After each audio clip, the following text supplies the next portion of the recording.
provavelmente dois vizinhos. Tinham muita coisa em comum.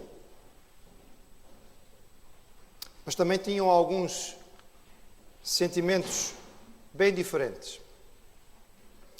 Um vizinho vivendo um momento de muita alegria, o outro de muita tristeza e ansiedade. Talvez possamos pensar assim, bem, esta é a história lá do meu bairro. Não, é lá do meu prédio. Afinal, a vida é assim. Ela é feita de momentos bons e menos bons. Em algumas casas, alegria, em outras, tristeza. Numa dessas casas, uma mulher descobria que estava doente. Ela não conseguia perceber muito bem o que é que estava a acontecer com o seu corpo, a não ser que ela perdia sangue. E aquilo a deixava extremamente ansiosa. Na outra casa, um homem extremamente feliz. A sua esposa finalmente lhe dava uma descendente. Era uma menina que nascia e depois de anos de expectativa havia tanta alegria no ar, tanta satisfação. Numa casa, o espectro da doença e eventualmente da morte. Na outra, a alegria e a expectativa de uma nova vida. E os anos foram-se passando. Na verdade, especificamente 12 anos se passaram. A mulher doente gastou os seus recursos em médicos, em tratamentos. Em cada lugar que ela ia, parecia haver uma cura fácil. Em cada lugar, ela ouvia falar, não, olha, fulano tal, faz não sei o quê, e ela submeteu-se a tantas coisas diferentes.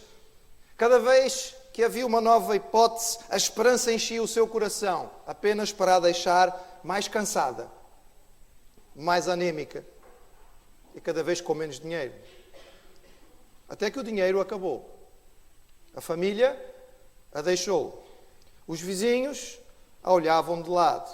Ela não podia recorrer a ninguém, nem mesmo à religião, porque na sua cultura, o problema físico que aquela mulher tinha a excluía do convívio religioso. Ela nem sequer podia ir assistir a algum tipo de atividade religiosa. Ela não podia entrar no templo, ela não podia entrar na sinagoga. Aos olhos do povo, ela era amaldiçoada por Deus.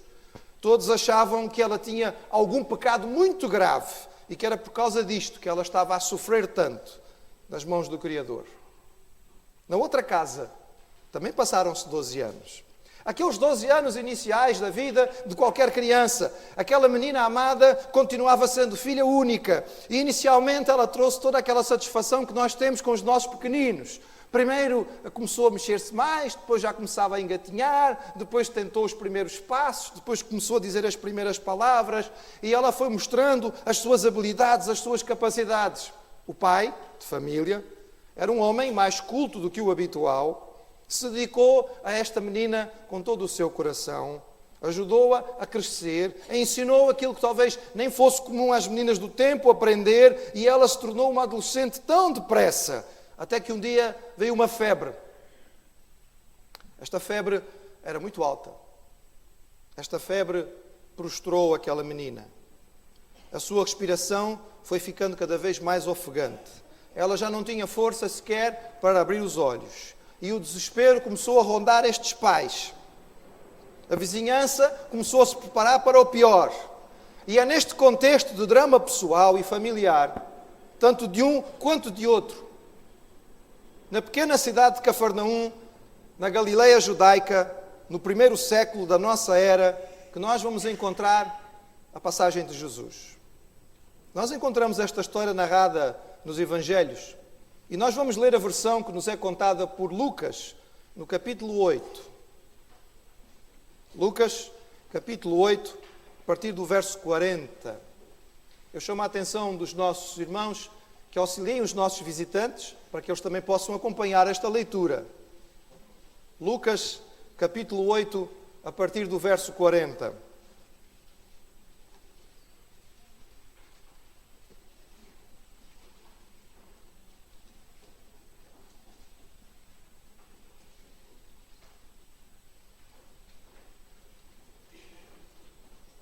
Jesus está a regressar de uma viagem através do mar da Galileia.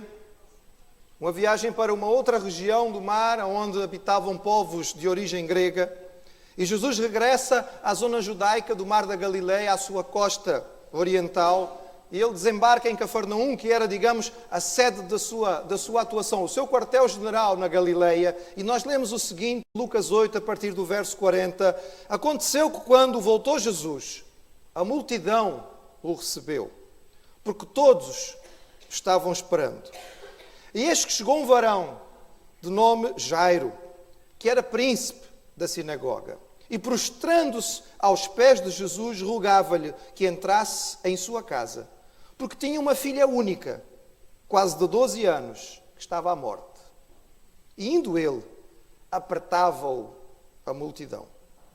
E uma mulher que tinha um fluxo de sangue havia 12 anos, e gastara com os médicos todos os seus haveres, e por nenhum pudera ser curada, chegando por detrás dele, tocou na orla do seu vestido e logo estancou o fluxo do seu sangue. E disse Jesus: quem é que me tocou?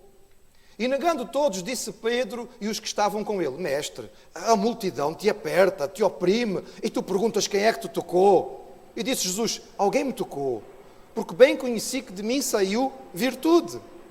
Então, vendo a mulher que não podia ocultar-se, aproximou-se tremendo e prostrando-se ante ele, declarou-lhe diante de todo o povo a causa porque lhe havia tocado e como logo sarara.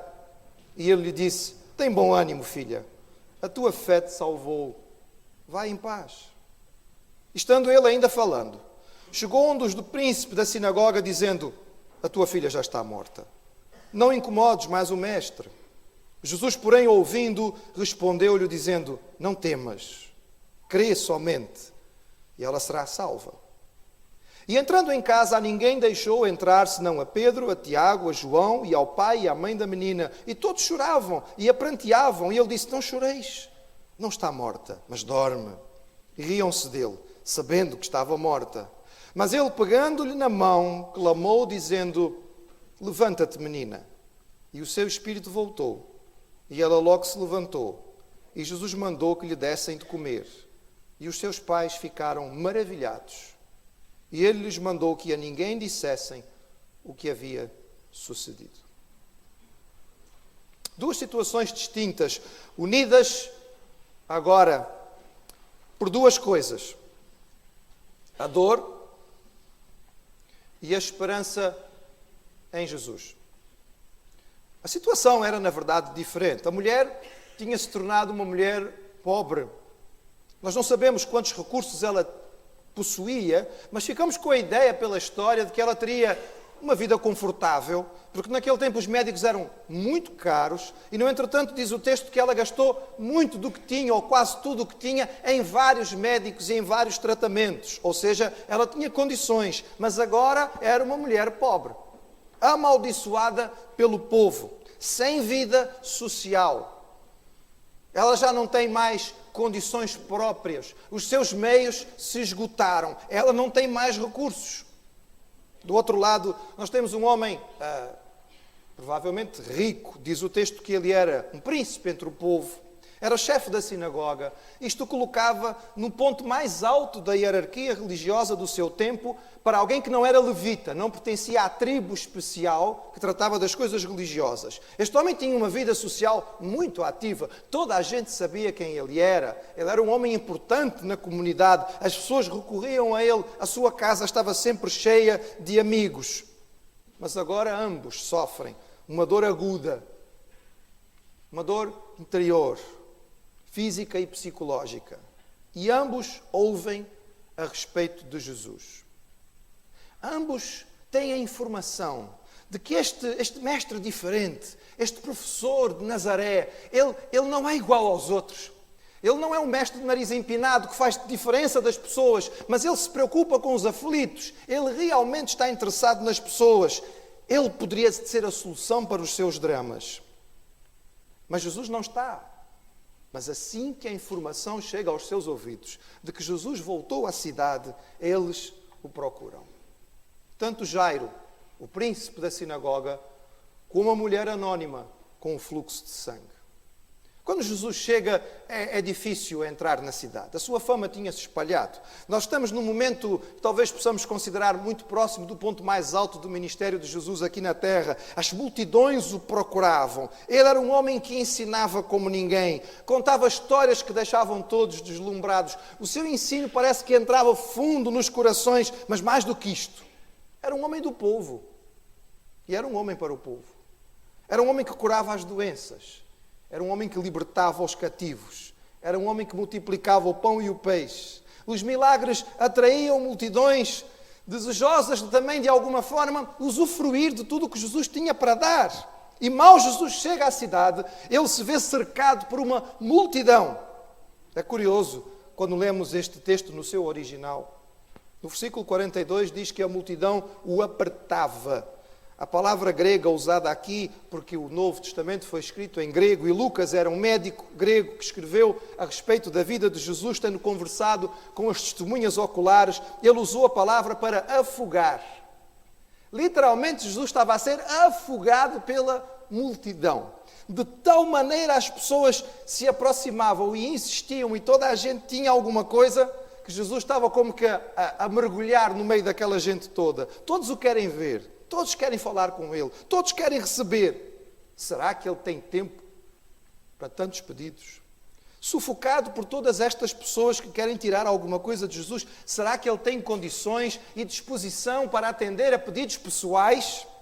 Será que no meio de toda esta fama, de todo este sucesso, Jesus vai parar para ouvir pedidos únicos? E é aqui que nós, olhando esta história, encontramos algo extraordinariamente especial na figura de Jesus. Vejam comigo que tipo de amigo Jesus é. Primeiro, nós vemos que Jesus foi alguém disponível. Assim que Jairo se aproxima dele, diz o texto que ele se humilha. Apesar de ser um homem importante na comunidade, apesar de ele ser um príncipe da sinagoga, apesar de ser o chefe conhecido por toda aquela gente que está ali à volta, ele não tem qualquer vergonha de se ajoelhar diante de Jesus. E atenção, Jesus não tinha, em termos sociais, a mesma posição que ele. Vinha de uma aldeia insignificante, chamada Nazaré. Outros galileus, quando haviam falar de Nazaré, chegavam a perguntar: Nazaré? Sinceramente, tem alguma coisa boa que vem de lá? Jesus era um homem que tinha tido uma vida simples até aos 30 anos, vivendo da carpintaria, que tinha aprendido de José. Não tinha uma posição social importante, mas Jairo não tem qualquer tipo de vergonha. Ele precisa e ele acredita que Jesus pode fazer a diferença. Então ele prostra-se, ele ajoelha-se, ele diz: eu tenho só uma filha e a minha filha está a morrer. Vem à minha casa, eu peço-te. E o texto diz que imediatamente Jesus foi com ele. Independentemente de outros compromissos que ele tivesse da sua agenda, eu não sei se nesta altura Pedro, ou Tiago, ou João, puxaram, não é, de uma agenda da eletrónica, não foi, não é? Hoje em dia seria de um tablet. Olha, senhora, hoje nós temos aqui uma série de compromissos, não sei se vai dar. A multidão apertava, mas assim que Jairo disse: eu preciso de ti, Jesus disse: eu vou contigo. E ele vai. Mas no caminho, nós vemos que Jesus está disponível.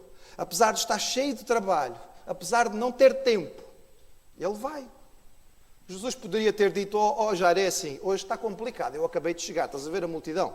Vamos assim, marca qualquer coisa para amanhã. Olha, fala aqui com o João, que tem a minha agenda, e quem sabe a gente amanhã consegue apertar aqui alguma coisa. Não, ele estava disponível na hora. Mas enquanto Jesus vai, no meio daquela confusão toda, e sabendo da urgência que Jairo tem, ele é tocado por uma mulher.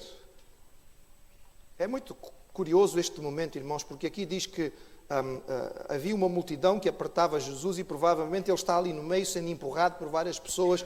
Pedro, que era um bocado temperamental e sem paciência, já estava nervoso com aquela gente toda. E quando Jesus disse: olha, alguém me tocou, o Pedro vira para ele e diz: Senhor, tenha paciência. Com esta gente toda aqui à volta, toda a apertar, e o Senhor diz: alguém me tocou. Pois com certeza, tem tanta gente aqui a tocar. Mas disse: não. Há tocar e tocar. Há pessoas que estão a tocar porque não têm hipótese, estão a ser empurradas. Mas alguém me tocou de uma forma diferente. Disponível. Jesus estava disponível para aquele toque diferente que tinha surgido desta mulher. Mas Jesus não apenas estava disponível, mas ele era sensível às pessoas e aos seus dramas. Ele não veio ao mundo para ser servido. Ele disse: vim para servir e para dar a minha vida. A sua disponibilidade estava ligada exatamente à sua sensibilidade, que era total. Ele ensinou que a coisa mais importante era amarmos a Deus e ao próximo como a nós mesmos. E ele viveu aquilo que ensinou. A sua vida foi totalmente altruísta. Ele viveu para os outros, viveu para o serviço, viveu para se dar. E nós vemos aqui a sua sensibilidade. Foi sensível a um pai desesperado. E por isso ele vence o cansaço da viagem, ele vence o aperto da multidão e vai com ele. Mas ele foi sensível à dor desta mulher e parou, porque percebeu que tinha sido tocado com intenção. Quando lemos os outros evangelhos, lemos que esta mulher, na sua mente, ela creu que Jesus poderia curá-la, mesmo sem uma intenção específica, porque no coração dela surgiu a seguinte ideia, e a confiança dela era esta: se eu pelo menos tocar na roupa dele, vou ficar curada. E a sua fé foi tão grande, que ela esgueira-se no meio da multidão, apertada por todos os lados, e ela finalmente consegue tocá-lo. Ela está em risco. Não sei se você percebe isto. Esta mulher é conhecida pela comunidade. O fato de ela estar a perder sangue, segundo a lei tradicional dos judeus, a tornava impura. E para alguém tocar nela, criava uma série de dificuldades rituais. Quando ela entra no meio da multidão, alguém podia ficar zangado. Se alguém a reconhecesse, imediatamente diria: oh mulher, então estás aqui, estás a nos tornar todos impuros. Já viste o trabalho que nós vamos ter, o dinheiro que vamos ter que gastar para fazer os rituais de purificação, mas ela não se preocupa com nada. Ela mete-se no meio do povo até que ela chega lá e ela toca. E quando toca, ela sente, ela percebe. Ela está há 12 anos a sofrer desta doença. Ela sente imediatamente que foi curada. Sensível. Jesus foi sensível para não apenas parar, mas ele foi sensível para parar diante desta situação e chamar a atenção para o problema desta mulher. Porquê? Porquê que Jesus faz isto? Para a envergonhar? Exatamente o contrário. Durante estes anos, esta mulher tinha sido marcada pela sua comunidade como uma mulher amaldiçoada. Ela não podia entrar na sinagoga, ela não podia ir assistir a um programa religioso. As pessoas não queriam estar perto dela. É preciso que a comunidade saiba que o problema acabou. É preciso que a comunidade saiba que ela agora está limpa, que está pura, que ela agora já pode voltar à vida social. Mas como vai acontecer isto se a coisa não for pública? Se for escondida, ninguém vai saber. Mas a sensibilidade de Jesus é tão grande que ele para, chama a mulher e declara publicamente: esta mulher antes podia estar desta maneira, mas agora a vida dela mudou. Agora a situação dela mudou. E Jesus diz apenas a ela: tem bom ânimo, filha, a tua fé te salvou. Vai em paz. E a palavra que Jesus usa aqui para paz não é apenas falta de conflito ou ansiedade, mas é aquele bem-estar completo e pleno, físico e espiritual. Mas Jesus vai até aquela casa. E é tão extraordinário este pormenor que nós encontramos no fim da história. E não digam que eu vou pular, mas é apenas para nós podermos perceber o que acontece. Porque diz que no fim de ter ressuscitado esta menina, Jesus disse aos seus pais que lhe dessem de comer. E há aqui um pormenor tão significativo do cuidado e da sensibilidade de Jesus. Pensem comigo, mães. A sua filha está doente, está de cama. A sua filha está com uma febre altíssima. A sua filha já não consegue abrir os olhos. O seu bebezinho, aquela criança do seu coração está a definhar, está a morrer. E eu pergunto: minha querida mãe, o que é que você faz? Você quer fazer alguma coisa, não é? Você quer fazer alguma coisa. E talvez uma das coisas mais angustiantes que nós experimentamos na vida é quando nós queremos fazer alguma coisa e não podemos fazer nada. E estamos só à espera de que alguém pelo menos nos diga: faça isto ou faça aquilo, porque a nossa mente já não aguenta mais. Mas nada que possamos fazer vai ter eficácia. E esta mãe viveu esta angústia, não sabemos quantos dias, nada ela pode fazer, tudo o que ela faz é ineficaz. Mas de repente a sua filha é levantada da morte e Jesus diz: mãe, ocupa-te, faz-te comer, traz comida para ela. E nesta sensibilidade, Jesus não somente providencia o que a menina precisava, porque ela agora precisava era de comer, mas ela dá ao coração desta mãe alguma coisa com que se ocupar. Que sensibilidade! Que coração para compreender como nós somos e aquilo que precisamos. Mas Jesus podia ser totalmente disponível. Jesus podia ter a maior sensibilidade do mundo. Se Ele não tivesse poder para mudar as situações, serviria de pouco. Às vezes, nós também nos afligimos. Às vezes, nós também nos angustiamos. Às vezes, nós também sofremos com os nossos amigos. Mas muitas vezes o máximo que podemos fazer é chegar, dar um abraço. E dar aquela palavra de conforto um tanto vazia, que nós sabemos que não resolve nada. Vai ficar tudo bem. Vai dar tudo certo. Porque não temos poder para fazer mais. Mas, meus amigos, o texto nos diz que Jesus não era só disponível e sensível, Ele tinha poder. Tinha. Ele tinha poder para transformar tudo. Neste capítulo nós lemos o quanto Jesus tinha poder sobre a própria natureza. Ele tinha poder sobre tudo o que estava à sua volta. E Ele aqui utiliza o seu poder. Ele tinha poder sobre o corpo, sobre as doenças, sobre o mal. Ele veio para vencer o mal. E Ele o vence em todas as suas formas. E aqui sob a sua forma física. Aquela mulher, apenas de tocar em Jesus, foi curada. E quando Jesus chega à beira daquele leito, onde aquela criança está morta, com apenas uma palavra simples, que os outros evangelhos nos dão na sua língua original aramaica em que Jesus falou, Ele apenas disse: Talita, cumi. Menina, levanta-te. E diz o texto sagrado que o seu espírito voltou e ela se levantou. Jesus disponível, Jesus sensível, mas poderoso e eficaz para fazer exatamente o que precisava ser feito. Atender quando era preciso atender, ouvir o que era preciso ouvir, parar quando era preciso parar, curar, perceber, restaurar, estimular, ressuscitar, transformar vidas. Tudo a seu tempo. Tudo o que era preciso. Tudo do modo perfeito. Naquilo que nós diríamos hoje num timing sem comparação. Nunca houve alguém como Jesus. Mas, meus amigos, o mais extraordinário que nós queremos lhe dizer hoje, a coisa mais valiosa que existe para nós, e por isso nós fizemos todo o esforço para que os nossos amigos pudessem estar connosco nesta manhã, para vos dizer que o mesmo Jesus que fez aquilo que fez em Cafarnaum naquele tempo, faz hoje nas nossas vidas. Ele continua tão disponível quanto estava naquele tempo. Ele continua tão sensível como estava naquela ocasião. E você pode dizer, mas eu não estou a ver Jesus em lugar nenhum. Desde que entrei aqui, olhei a bastantes lados. Vocês nem sequer uma imagem têm para que nós possamos ter uma ideia. Não temos, de fato, imagens. Porque a Bíblia Sagrada diz que nós não devemos fazer imagens. O que nós queremos lhe dizer é que este Jesus está vivo e ativo e eficaz. E nós temos esta experiência nas nossas próprias vidas. Porque como nós já lhe dissemos aqui, cantando e orando, Ele mudou o nosso viver, Ele mudou as nossas vidas, Ele perdoou os nossos pecados, Ele nos deu um novo começo. Muitas vezes nós achamos que os nossos problemas principais são dinheiro no banco e saúde no corpo. Mas na verdade há problemas muito maiores do que estes. Há tanta gente que tem muito dinheiro, há tanta gente que tem tanta saúde e, no entretanto, o seu coração está cheio de angústia, está vazio, não tem propósito na vida, não sabe para onde está indo, não sabe sequer o que procura.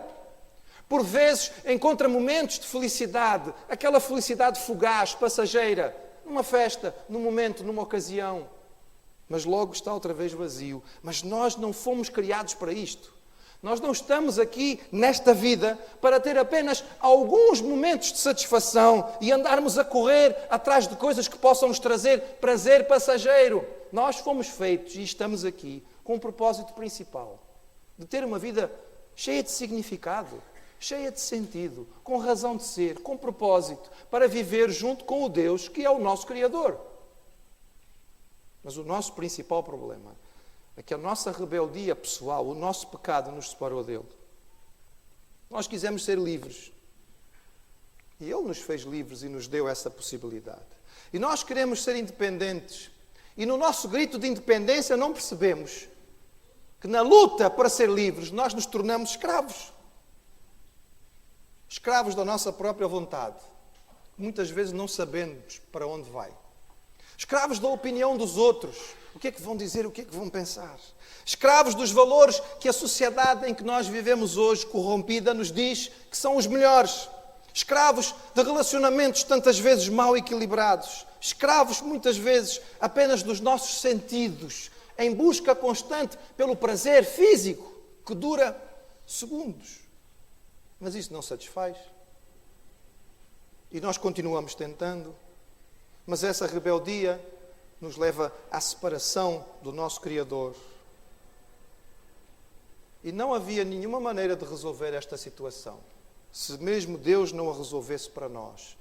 E Ele nos deu a solução em Jesus. Jesus veio aqui, Ele viveu neste mundo sem pecado. E Ele se ofereceu para morrer a nossa morte. Para viver o nosso sofrimento. E quando Ele não morreu porque houve uma falha no sistema jurídico, porque Pilatos não teve coragem suficiente para enfrentar a multidão, ou porque os líderes religiosos tinham inveja. Ele morreu porque Ele veio para isso. Ele mesmo disse, eu vim para morrer. Mas ao terceiro dia vou ressuscitar. E ressuscitou. É por isso que Ele está vivo hoje. E é por isso que nós queremos lhe dizer que Ele fez a diferença nas nossas vidas. Mas para nós podermos experimentar essa diferença, nós temos que fazer o mesmo que Jairo, o príncipe da sinagoga, e aquela mulher anónima fizeram há tanto tempo atrás. Não apenas ouviram falar dele, mas procuraram. Abriram os seus corações e acreditaram que Jesus podia fazer a diferença que eles precisavam. Foram até ele e, com os corações abertos, lhe expuseram a sua situação. Creram que Ele tinha poder para os salvar e confiaram na sua atuação, mesmo quando tudo parecia perdido. No caso de Jairo, vieram mesmo dizer-lhe, a tua filha já morreu, escusas de atrapalhar mais o mestre. Quando nós aplicamos a nossa fé, mesmo que pequenina, no lugar certo, que é em Jesus, Ele vai fazer a diferença em nós. Há 2000 anos atrás, Jairo e aquela mulher experimentaram. Muitos daqueles que estamos aqui presentes hoje, estamos aqui para lhe dizer que acontece o mesmo hoje. Que Ele fez isto connosco. Que um dia nós tivemos a coragem de abrir o nosso coração para Ele e dizer, Senhor, eu não consigo ver-te, eu apenas ouço falar de Ti, mas eu creio naquilo que tenho ouvido e eu preciso desta diferença na minha vida. Eu quero aceitar aquilo que Tu ofereces. Faz essa diferença em mim. Um dia nós fizemos isto e começamos uma vida nova. Experimentamos uma mudança radical. E ela foi a coisa mais especial e extraordinária que nós vivemos. E é por isso que queríamos compartilhá-la consigo nesta manhã. Meu amigo, minha amiga, nós não queríamos apenas lhe dizer a respeito disto. Queríamos lhe deixar um apelo, um convite. Esta decisão está ao seu alcance. De forma tão simples. Tudo o que você precisa fazer é abrir o seu coração e falar com Ele. Ele o ouve onde quer que você esteja. Ele o ouve da maneira que você está. Ele conhece a sua situação melhor do que você mesmo conhece. Mas precisa chegar a Ele. Precisa falar com Ele. Precisa confessar a Ele a sua própria rebeldia, a sua separação, a sua ignorância do que é a vida com Ele. Precisa pedir que Ele faça essa diferença no seu coração hoje. Eu vou pedir para que nós possamos baixar a nossa cabeça e fechar os nossos olhos. Não faço isto por nenhuma razão ritual, é apenas por uma questão de concentração, porque ficamos distraídos com o que está à nossa volta. Eu peço-lhe que, com a cabeça baixa e os seus olhos fechados, e pensando naquilo que você ouviu nesta manhã, se você desejar, se você quiser, faça esta oração comigo. Repita esta oração comigo. Deus, nesta manhã ouvi falar de Ti. Ouvi falar de Jesus. Descobri que sou um pecador que necessita de Ti. Eu preciso, Jesus, da Tua salvação. Perdoa os meus pecados. Transforma a minha vida. Vem habitar no meu ser. Não sei exatamente como isso acontece, mas eu quero crer. Ajuda a minha fé, que é tão pequena. E eu te peço isso sabendo que não mereço, mas em nome de Jesus.